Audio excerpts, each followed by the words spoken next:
And started, I think, and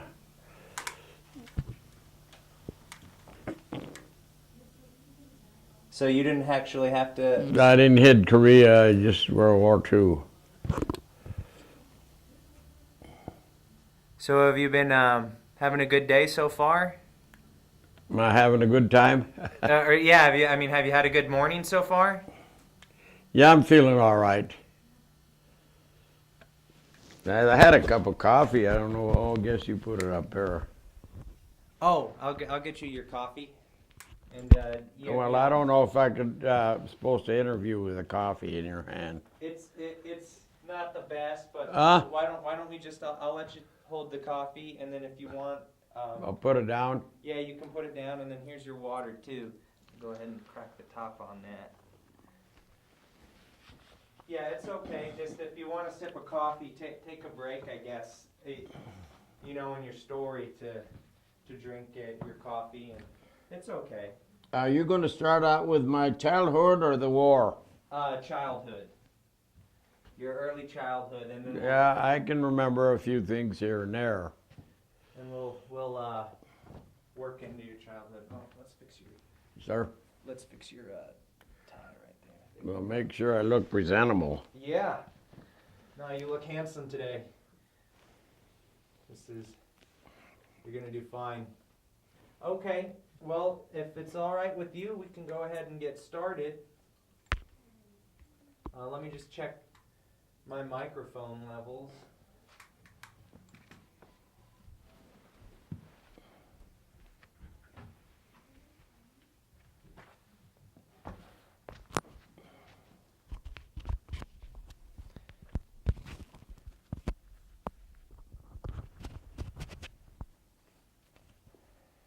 Okay, I'm just doing a mic check for myself. Mic check, mic check, mic check. And I think everything seems pretty good. So I'm going to start. I know we've been over a lot of paperwork, but I still got a few formalities I got to go over with you again. Just wanted to say that good morning. My name is Taylor Peterson. Today is August 9th, 2010, and I'm in Denver, Colorado at Servicios de la Raza, interviewing Raymond Alvarez. Alvarado, excuse me. just like Colorado, remember that. I gotta remember that. Raymond Alvarado for the Voces Oral History Project. Thank you, Mr. Alvarado, for agreeing to be interviewed by our project.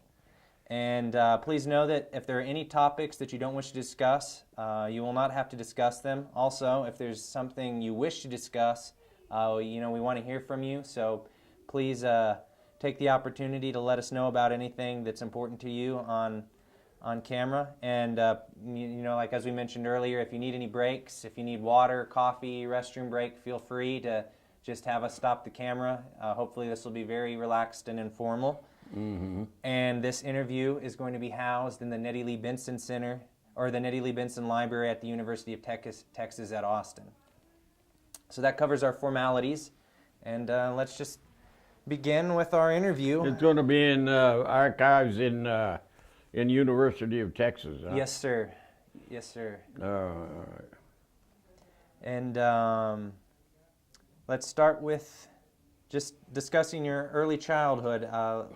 Could you tell me what daily life was like for you as... Like what? Could you tell me what your daily life was like as a child? Well, you want me to start now? Yes, sir. All right. My father, I was 3 when my father was killed in a mining accident in Chandler, Colorado. And I do not remember that, but I was 3 years old, and from there, my mother from Chandler, we moved to. My mother evidently moved to a little town, a cement company called Portland, Colorado. There, my mother rented a house. It was a cement company, but there was houses for rent. my mother was a widow, and I hardly ever got to know my dad, so I'm sure I didn't miss him, but you know, there was something missing in our family, and it was my dad that had got killed. But that little town, as I grew up, got older, my mother started sending me to school in that little town, which was a small little school from first grade to eighth grade, and there I spent most of my childhood days going to school there, and I didn't miss my dad because my dad, he died when I was, he got killed when I was 3 years old, and so I just didn't remember anything, and before you know it, I was in this little town, and I remember we had a house, but you know, I never missed a dad because evidently it just went out of my mind that, you know, I never asked my mother, where is my dad, where is my father? No. So we just went on like that. There was 3 of us. My brother Manuel, who was the oldest, my brother John was the youngest, and then me, I was in the middle. So us 3 of us were in this town. I'm sure it was pretty sad for my mother, and I was, you know, pretty devastating, and so as while we were little kids, we just grew up there, you know. We had a house, and my mother, I think, as time went on, men would bring clothes to her house to wash them, the workers. And I guess my stepdad kept bringing clothes, and then I guess he asked her for her hand in marriage, which was great. And he had a house there, a nice house. Well, I was a kid, you know, and there's where my childhood was, you know, and we go to school every day, and then there was a farmer that was up the hill there a ways. I'd go work for him as taking care of the cows. He was a milkman, and that was quite an experience for a young man, you know, but he was coaching me as I was going along, you know. And there, well, we didn't, I guess the Depression hit, and well, what did I know about a depression, you know, when you're a young child, you know. And my dad, he worked there at that cement company, driving a trolley across the bridge from the cement, from the rock quarry to the cement, where they made the cement. Well, we were having we enjoyed our lives as children, you know. Went in the hills, went arrowhead hunting, went down to the river and fishing. We done all the little things that a child should have in their life. There was things like that. You weren't in the city, you were in a little town. And so I joined, as a child, I joined Cub Scouts.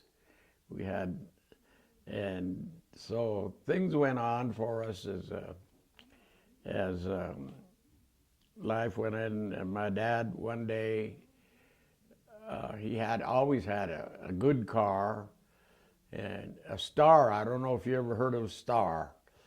And we had a Star, and boy,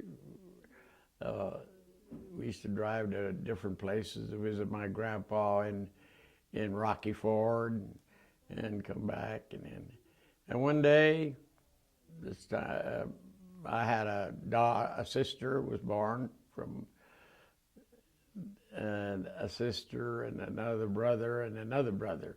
So there was 6 of us, and we enjoyed our life. And we were all kids, and my dad died, and that was pretty devastating.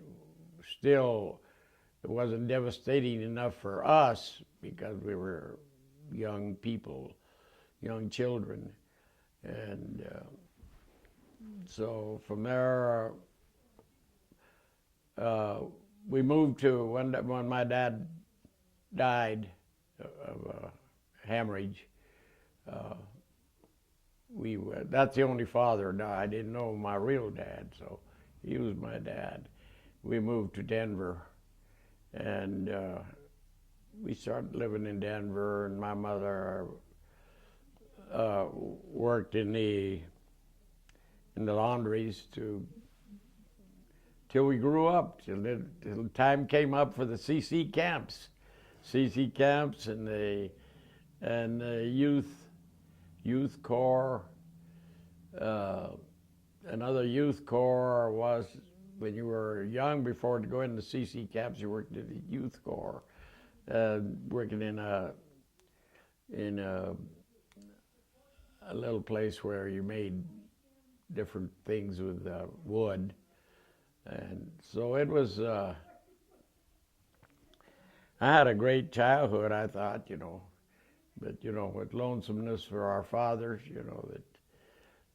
but we didn't pay, when you're a child, you don't pay attention to that sadness. You try to live from day to day, and then your mom feeds you what she can afford, And then it was during the Depression that we were already, I was hidden already. I was going to Manual High School, I remember. I went to junior high, graduated from Cole Junior High. I thought that was a great thing. And then I went into Manual High, and my mother always used to be so wonderful with us.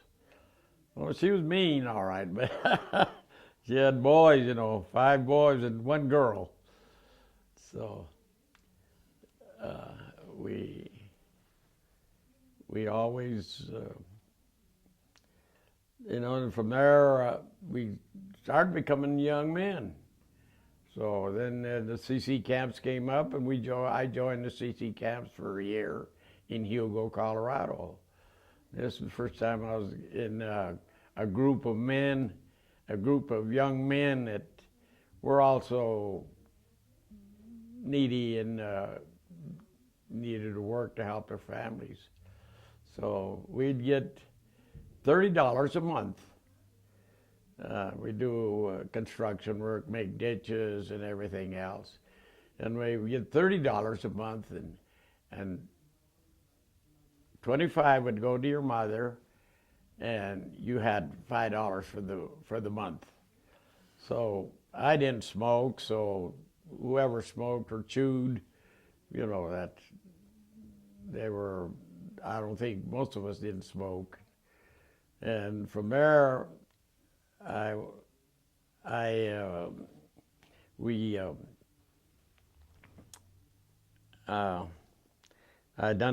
stood a year at the CC camps helping my mom. I didn't realize that I was really helping her. I thought this was just a job for me, or like kind of a job for me, that and I was away from home. So So finally,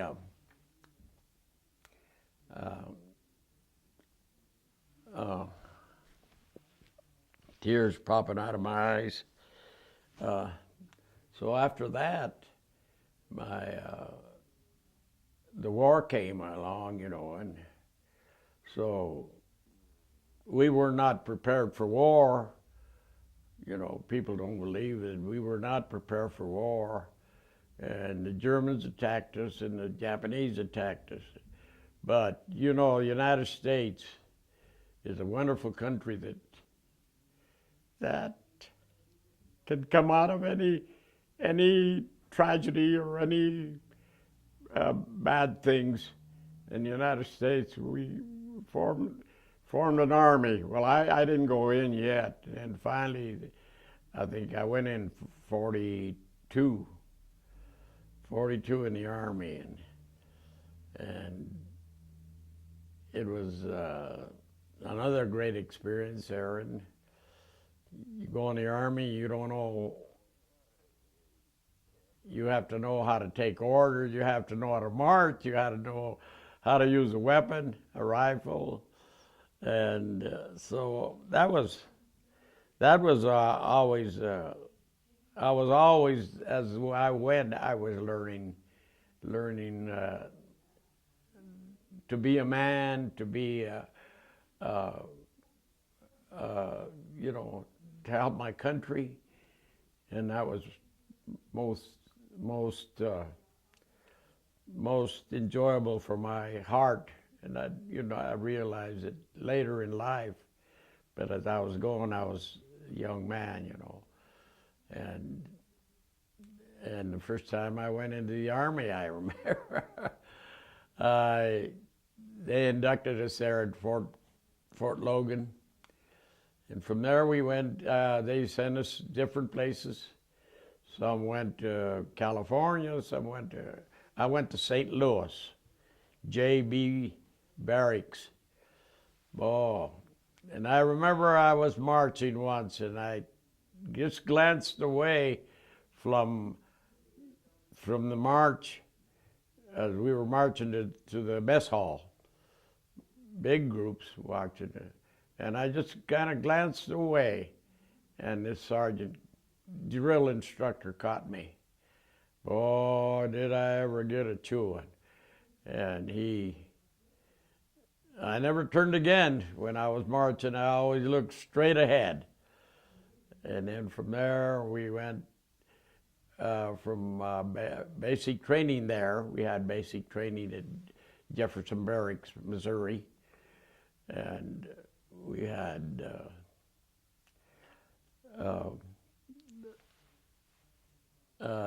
so then from there they start shipping us to different outfits, and I landed in the a place called Dyersburg, Tennessee. It was a new outfit that just formed there, and I remember. Well, I was starting to become a young man. I already had been in the CC camps, and then they started showing us how to use weapons and march, and salute the flag, and different things of knowing to be a soldier and an American, And then from there, we traveled to different parts of the United States to get training. And then one day we loaded, we didn't load big boats. We had like these ships that carried, because the United States did not have any military boats to ship the soldiers, but they shipped you in these small boats were loaded down with weapons, with tanks, artillery, and you slept under that. We went overseas like that. We went into North Africa. I remember we landed in Oran, North Africa. Everything was a great surprise for me. experience, see a different country. You're in North Africa, and I thought, well, what are we doing here? So we're taking our training there, and one night we were there by, I guess, about a month, and we got a pass every now and then to go down into Oran. And am I doing all right? Oh, you're doing great. I'm just. And we got a pass to go down into Oran, and but I haven't told you about the girls that I met all back in the States. We gotta hear about ready to those. write to them,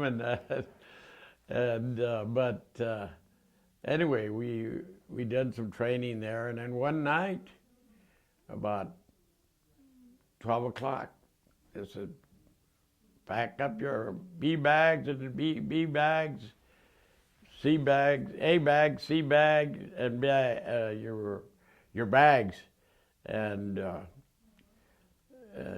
so we loaded them. They loaded them on trucks. Where are we going? We you don't know where you're going. They won't tell you anyway. So we went down, and there was all these ships on the beach, right there on the ports, and we were loading up on them, getting on them, and it was an all-night thing. And we got on these ships, and we said, boy, dirty ships, We said, gee, we thought the United States had real nice ships, and they were transport ships. And we got on this, and the guys were saying, well, we're going to spend Thanksgiving on the ship, and we'll probably have turkey. The guys are worried about turkey and all that. We were getting on these ships, and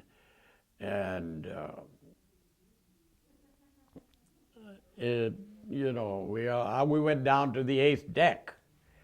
By the time we got on, we were one of the last ones that got on. We went way down to the 8th deck. They were dirty and all that. And I said, well, we must be on slave ships because the hammocks were dirty, and you had to either sleep on the floor, you had your regular bag to sleep on the floor. So this went on, and then the next day or 2 days later was Thanksgiving. So we always thought, Americans always have a celebration like on Thanksgiving. Everybody has turkey and the trimmings, and that's what we thought. But we were on a British ship, and yes, the next morning on Thanksgiving we had hard biscuits and gravy. So everybody was pretty well disappointed on that ship.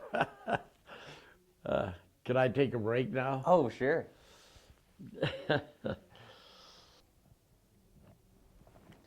Secret, that was kept by the United States. Was the story of the ship going down? Yeah, being sunk by a Hinkle 14142, I think. The reason I know this is because I met the son of the man that sunk our ship. Oh, really? That hit it with the Hinkle 192. I think it was a Hinkle 192 aerial torpedo. Mm-hmm. So, am I on now? Yes. All right. So we're out to sea, and we had a bad Thanksgiving. You know that. We wanted an American Thanksgiving, but the British were they were the ones in charge, and so we had biscuits and gravy, And so we're getting along the best Americans get along anywhere in the world. They're just so different races get together, and we're all the same, but we're Americans. We're fight for each other and everything against the enemy. That is not for each. And it happened that we were out 2 days, and then finally the third day we were out there, November 26th, 1943. We were out there, and we had been playing cards, and we had been arguing about this and about that. Soldiers, just overseas keeping each other company, and we had these life preservers, which were, they gave you 2 tubes, and they put them right here, and if you got into any trouble, if in the water, all you had to do is press the 2 arrows, the things that gadgets that poked a hole into the air, and we pressed it. You just pressed it like that, and it would inflate it. Now this one guy was going around and going around behind you, and I'll never, God bless his soul, but I seen his grave later in North Africa. I'll tell you that as I go. And his name was, what the heck, Jose Martinez or something like that. And he was going around, and he'd squeeze your life preserver, and that inflate that. See, because all you have to do is go like that. You didn't have to blow it into it. So anyway, we got this air raid, and this is the planes are attacking. And so everybody gone to the portholes, the biggest guys, the toughest guys, and the rest of us sit in the back and playing cards. We said, "Oh, you guys," and they were saying what was happening, but we didn't pay attention. We just kind of, they was having a, and finally, it was about. I remember I was playing cards, and this air raid was going on, and they were dropping bombs here and there, and I'm playing cards, and I think I have queens and sevens and all that, and I says, I got a winning hand. So just as I went this way to put my money in, well, you had little change. You didn't have big money, soldiers.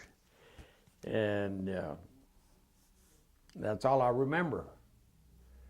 I heard the guy say, "It's coming."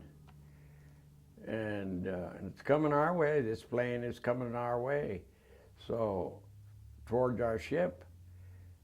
And all of a sudden, that's all I remember. I thought, wow, what happened? I must be going to hell. Heck, I don't deserve any better.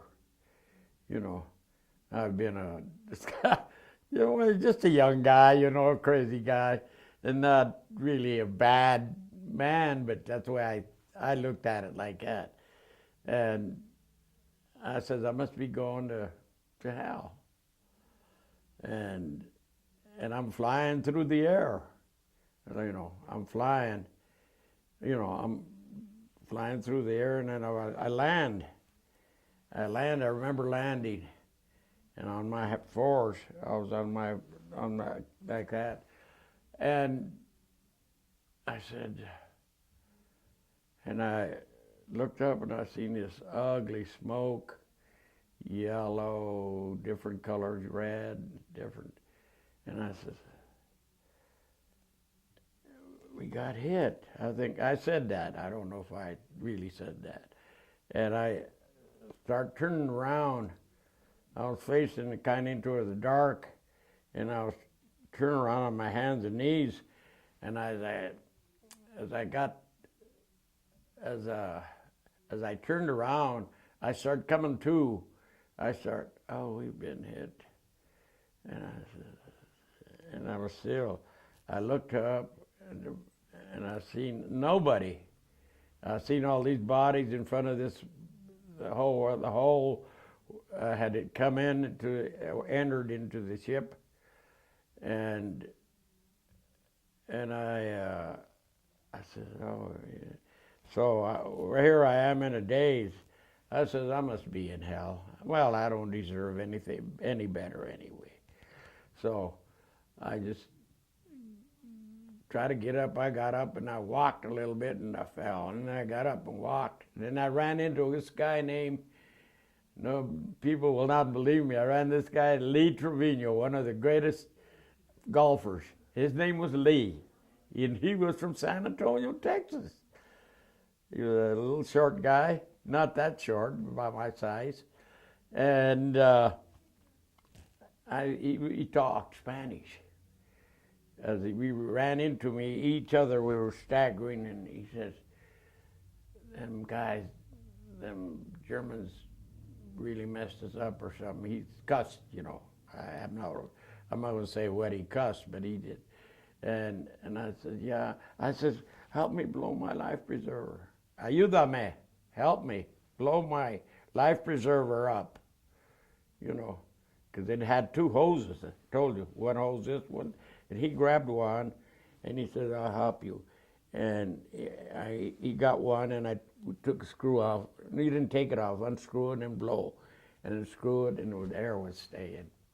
So that's what we done. Just this is in seconds. We didn't stay there a long time. It was just seconds. And then I says, he says, let's go to the hole. Let's go to the hole, where the missile came in. And he says, and he goes, start cussing in Spanish. Dos hijos de la chingada, man. He goes, alemanes. You know, he said that, you know. And I said, come on with me, let's go to that hole. And he start going in towards the fire, you know. Come on, Lee. No, he didn't. He went in. I never did see him again. You know, I never saw the guy. He helped me blow out my life preserver, but that was the last time I saw him. He went into the fire. I guess he was, you know, shell-shocked or whatever they call it. You know, and he just went into it.